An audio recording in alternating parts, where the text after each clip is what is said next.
Hi, everybody. Welcome to class this week. I'm just here again in Osaka, just about to head back to work, back to Vancouver. And just wanted to record just another little class here on sort of the flavors of emptiness for our Mahamudra practice or Vipassana practice. And yeah, sort of out of six classes, this would be sort of our second one, I guess, sort of second flavor and sort of following some of the teachings of a view of emptiness of the what they call the Sautrantika school or Sutric school or Logicist school. So we'll just start here, just very short. Again, this is just going to be almost like a little tiny teaching that you can use for your practice here. So it's going to be kind of a little shorter. These sort of classes I'm giving here in the flavors of emptiness are going to be sort of little short ones, almost like little Zen koans for you to work on. So for auspiciousness, let's just recite the Heart Sutra here. Homage and profession of wisdom, the Blessed Mother. Thus I've heard at one time the Blessed One was dwelling in Rajgir in Maspalter's Mountain, great assembly of monks and nuns, and a great assembly of bodhisattvas. That time the Blessed One was absorbed in the concentration of countless aspects of phenomenal profound illumination. That time also Spirit of Avalokiteshvara, the bodhisattva of the great being, was looking perfectly at the practice of profound perfection of wisdom, looking perfectly also at the five aggregates being empty of an air in existence. And the power of Buddha, the Venerable Shariputra said to Spirit of Avalokiteshvara, the bodhisattva of the great being, how should a son of the lineage train who wishes to engage in the practice of profound perfection of wisdom? Thus he spoke, and Spirit of Avalokiteshvara, the bodhisattva of the great being, replied to Venerable Shariputra as follows. Shariputra, whatever son or daughter of the lineage wishes to engage in the practice of profound perfection of wisdom should look perfectly like this. Subsequently, looking perfectly and correctly also at the five aggregates being empty of inherent existence, form is empty, emptiness is form. Emptiness is not other than form, and form is also not other than emptiness. Likewise, feeling, discrimination, compositional factors, and consciousness are empty. Shariputra, like this, all phenomena of emptiness, having no characteristics, do not produce and do not cease. They have no defilement, no separation from defilement. They have no decrease and no increase. Therefore, Shariputra, in emptiness, there is no form, no feeling, no discrimination, no compositional factors, and no consciousness. There is no eye, no ear, no nose, no tongue, no body, no mentality, no form, no sound, no smell, no taste, no tactile object, no phenomenon. There is no I element, and so forth, up to no mentality element, also up to no element, no mental consciousness. There is no ignorance and no exhaustion of ignorance, and so forth, up to no aging and death, no exhaustion of aging and death. Likewise, there is no suffering, origin, cessation, or path, no exalted awareness, no attainment, also no non-attainment. Therefore, Shariputra, because there's no attainment, bodhisattvas rely on and abide in the perfection of wisdom. Their minds have no obstructions and no fear. Passing utterly beyond perversity, they attain the final nirvana. Also, all the Buddhas who reside perfectly in the three times, having relied upon the perfection of wisdom, became manifest complete Buddhas in the state of unsurpassed, perfect, complete enlightenment. Therefore, the mantra of the perfection of wisdom, the mantra of great knowledge, the unsurpassed mantra, the equal and the equaled mantra, the mantra that thoroughly pacifies all suffering, since it's not false, should be known as the truth. Mantra of perfection of wisdom is proclaimed, Tayatam Gata Gata Paragata Parasam Gata Bodhisoha. Shariputra, bodhisattva, great being, should train the profound perfection of wisdom like this. Then the Blessed One arose from that concentration and said to Spirit of Avalokiteshvara, the bodhisattva, the great being, that he'd spoken well. Good, O son of lineage, is like that, since it's like that, just as you have revealed, in that way the profound perfection of wisdom should be practiced, and the Tathagatas will also rejoice. When the Blessed One had said this, Venerable Shariputra, the Spirit of Avalokiteshvara, the bodhisattva, the great being, the entire circle of disciples, as well as worldly beings, gods, humans, demigods, and spirits, were delighted and highly praised what had been spoken by the Blessed One. Okay, and we can just take a moment just from our hearts to generate refuge and bodhicitta.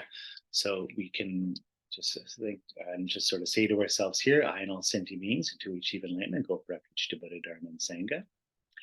And through the virtues we collect by giving other perfections, may we become a Buddha for the benefit of all. So taking refuge in the three jewels, Buddha jewel, Dharma jewel, and Sangha jewel, and seeing that these things basically are emptiness that we're taking refuge in, emptiness being our real refuge. Our Buddha nature, the emptiness of our own mind, Buddha being the example of the one who having had realized emptiness, the teachings, which is all the sort of path to realizing emptiness, and then the Sangha, the people that are on that path, realizing emptiness, helping each other out. That's our true sort of therapeutic medicine for all of our sufferings here in samsara. Emptiness gets rid of our self-cherishing and self-grasping mind, which is the producer, the creator of all of our suffering. So that's really taking refuge.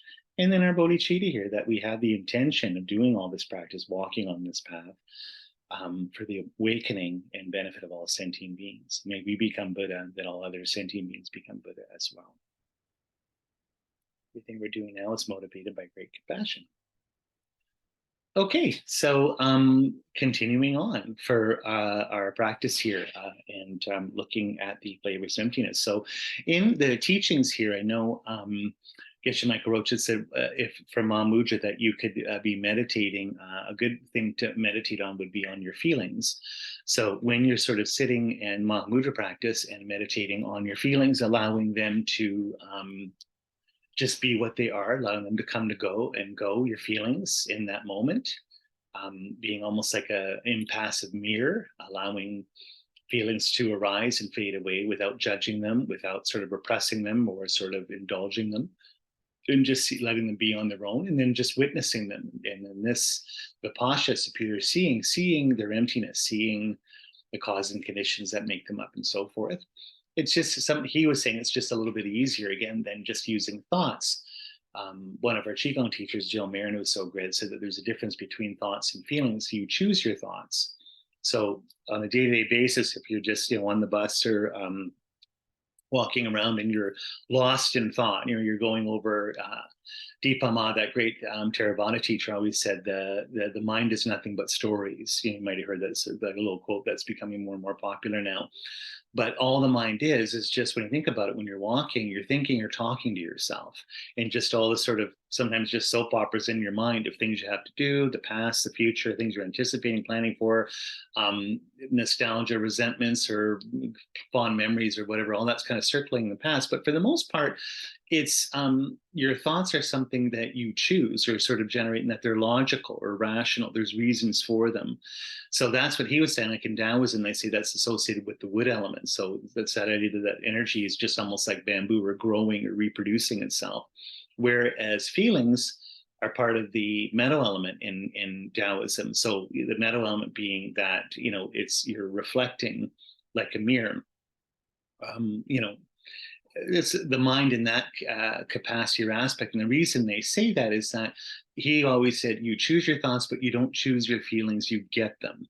So just like your moods, you don't choose your mood when you get up in the morning, how you feel. You don't choose your feelings, let's say, good feelings or bad feelings. So they come to you, and they're not rational because of that. You don't get to pick them.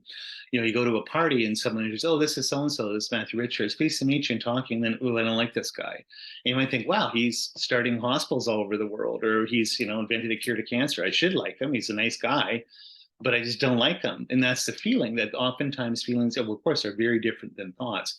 So sometimes doing Mahamudra on feelings is actually a good thing rather than thoughts, because they're more intense, they're more vivid, and they come to you, you get them.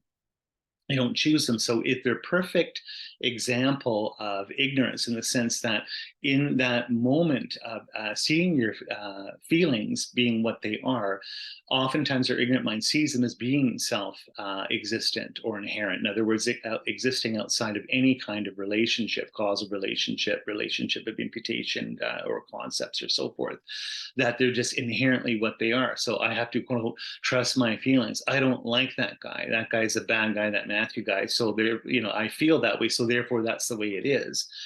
And, the ignorance would be that you would never be able to question that. That's just sort of taken as, this sort of rock hard assumption about things that can never be shaken or never be revised or edited or any way. When really what you see about changes is that feelings change all the time. A good friend of mine always said, I've gotten a bunch of different friends, even family like this, but just people, with addiction issues. But this person said, I think it's just amazing that when you have an addiction, what that teaches you most of all is not to trust your moods, not to take your moods as being real, because they change. Your moods change. You wake up in the morning, you're in a bad mood, you go out for lunch with friends, and then you're in a good mood, the sun comes out, it's like, wow, why am, or vice versa. You can have a great day, and then someone says something to you, and then pow, you get depressed or you get really angry, and the mood changes. Your moods or feelings are always changing. But when you, let's say, have mental health issues or substance abuse issues, like most people do or whatever, especially nowadays in this time of Kali Yuga, you are reacting to your moods in the sense that I have to, I'm having a negative reaction, and let's say I have to use drugs or whatever, it's because I'm surrendering to this mood, or I'm being overcome by this mood, and it's all encompassing this mood. What the feelings I have are so overwhelming, they're never going to change. It's the way it is.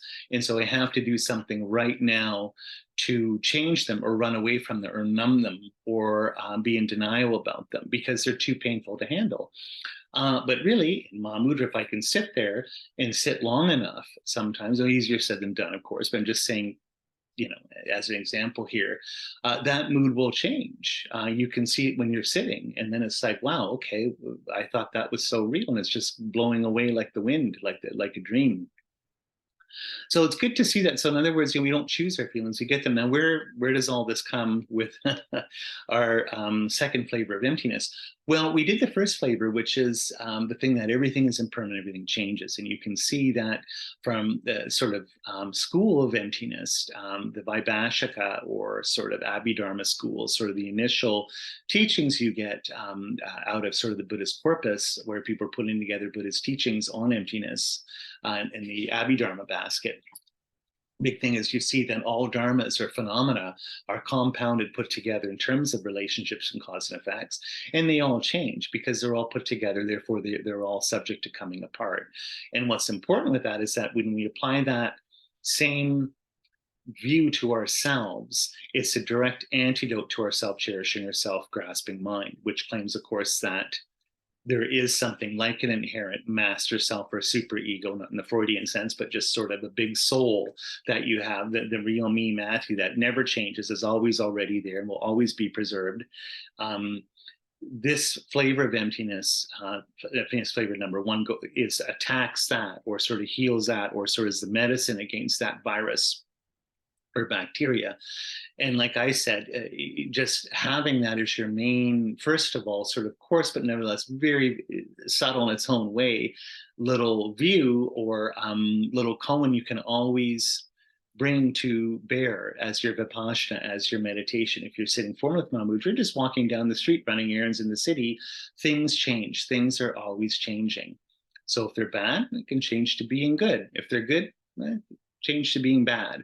They're always in flux, can't hold on to anything. The sea's washing away the sandcastle. So this allows me, again, to be able to sort of go with the flow, relax, open up to the world, and accept it how it is on that level. Emptiness flavor number two, which is the Sautrantika school, which you have all the teachings, two famous Indian saints and philosophers, Dingaya and Dharmakirti, that technically I've heard were Yogacara people, but nevertheless writing sort of, they're in the mind-only school, but writing on Sautrantika or logic. This is, I did a few classes, I should say, on this, on logic or pramana or valid cognition, but this is a huge topic, obviously, in Tibetan Buddhism and Buddhism in general. A good book that I like, it's a little old-fashioned, a little old now, is amazing professor and Lama and Yogini Anne Klein, who wrote that great book, Meeting the Great Blessed Queen, that I like so much. One of her first books, she was one of Geshe Wangel's students, was called Knowledge and Liberation. It's from the late 1980s in Snowline Publications. It's excellent. It is on Sautrantika view of emptiness. Highly recommend it. You want to go out, I don't know where you'd buy it now, but it's a very, very good book looking at precisely this issue. But what you get just quickly is, again, it's a Sautrantika school. You have phenomena, dharma, flow of experience, things in the world that are always changing. And then it's the issue is, how is our mind tracking or representing these things, right? We have individual things constantly changing, interacting with one another, being a flow of flux. And then our concepts or perceptions of them being something more static and unchanging, are conventional sort of labels, words and concepts, like pictures. How do I take a picture of a flowing stream? The picture of the stream, it's not changing. I measured against, are they the same thing? Well, I mean, Heraclitus' famous saying that we all love is, you can never step in the same river twice. So how do I represent that? What's the gap between changing things and my sort of quote unchanging concepts or perceptions or pictures of them. So they said, ultimate truth in their view are changing things in the world. They were realists, and conventions or conventional truth are all of our concepts, our words and thoughts. And so what they always said is that technically the only thing that's true is your initial contact with things. Your initial first moment of experience of an object is what they call prominent or a valid cognition. I can trust that. In other words, it has to be an initial perception that is vivid and clear, unconstrued. I'm not on drugs or whatever. Like, I'm just seeing things clearly. My first thing is how the thing is. And then subsequent, all my mental processing, the way I think and talk about it, starts taking me away from that object. It becomes more about me and my interpretations than the object itself. Hence that gap, which means they said the only way to actually get at things themselves is to get a yogic direct perceiver, a direct experience of the thing through concentration. And then you will see it's an impermanent nature apart from your words and concepts, and then you will see its emptiness. This is the way of kind of doing it. You sort of have your words and thoughts like a picture, and the picture falls away and you see the object directly. This is the strategy of emptiness. But the big thing they always said, which is interesting, I think is good, is that the objects themselves are the causes of the aspects of your words and thoughts, your pictures in your mind. And so this is kind of what one of my favorite philosophers, Joe Deleuze, this idea of being forced to think. The world's always changing, and your concepts, your words and thoughts are a result of that. So the world is creating your concepts and your mind and your sense of self that you then apply to the world, which is an act of creation on another level. And because the world's always changing, all these structures and systems and philosophies and views and words and concepts, they're always being unpacked, unfounded, falling apart, new ones. So it's kind of this big process of flux or change or creation at each moment. The small little creations are a symptom, or like they're just one little part of this huge field of creation or impermanence or difference happening at each moment. What he gets from James Joyce, a chaosmos, right? The cosmos is just all the chaos of constant change. I don't know, I think, anyway, not to go into sort of process philosophy, but this Atlanticus always said that technically what you're experiencing and then taking up in thought is a result. It's a result of karma. And so your experience is actually forced on you. And even the objects that you see, because they're creating your words and thoughts, this is a product or a production. So why is that important?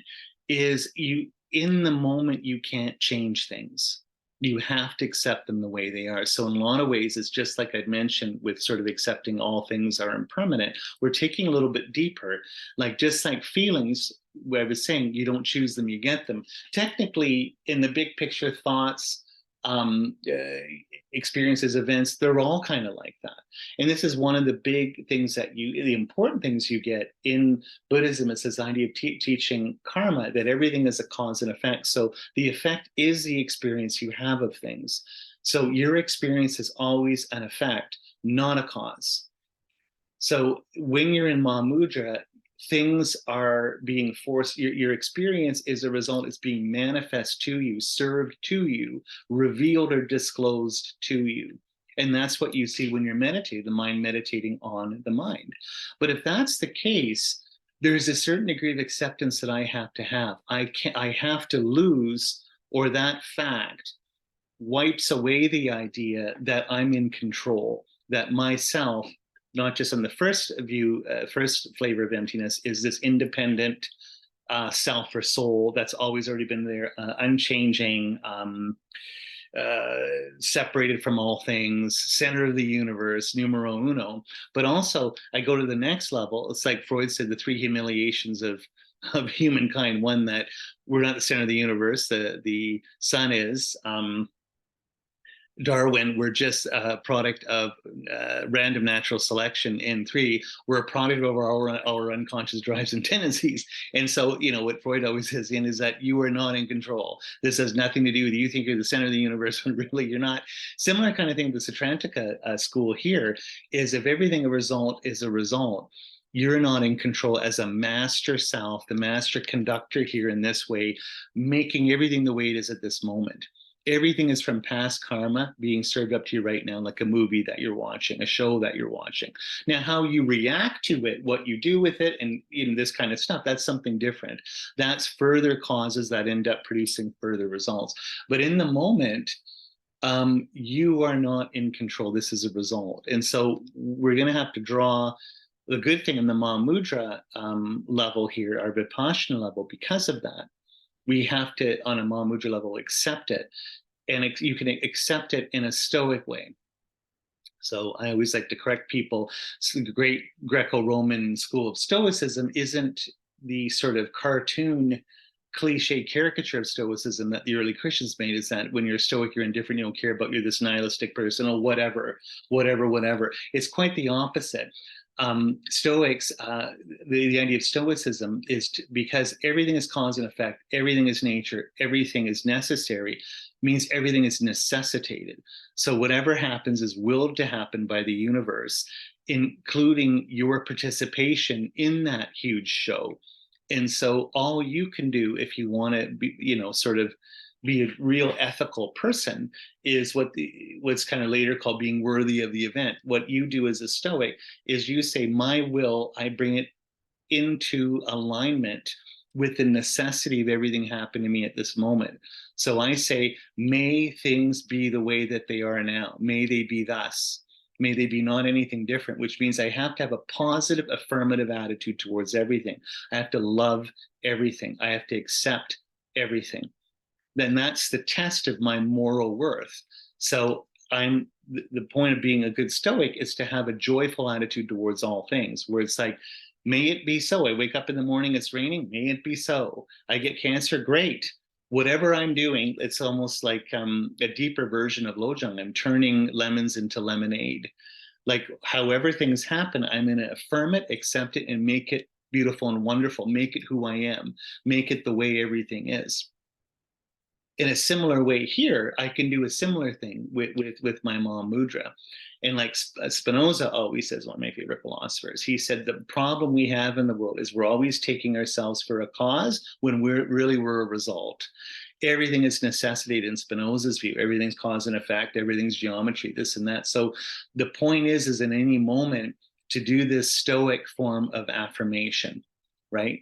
So he says, like, accept everything as it is and learn and act on that, rather than being frustrated and fighting everything because you feel that you're in control of everything. You're not in control of everything because right up to this moment, everything's a result.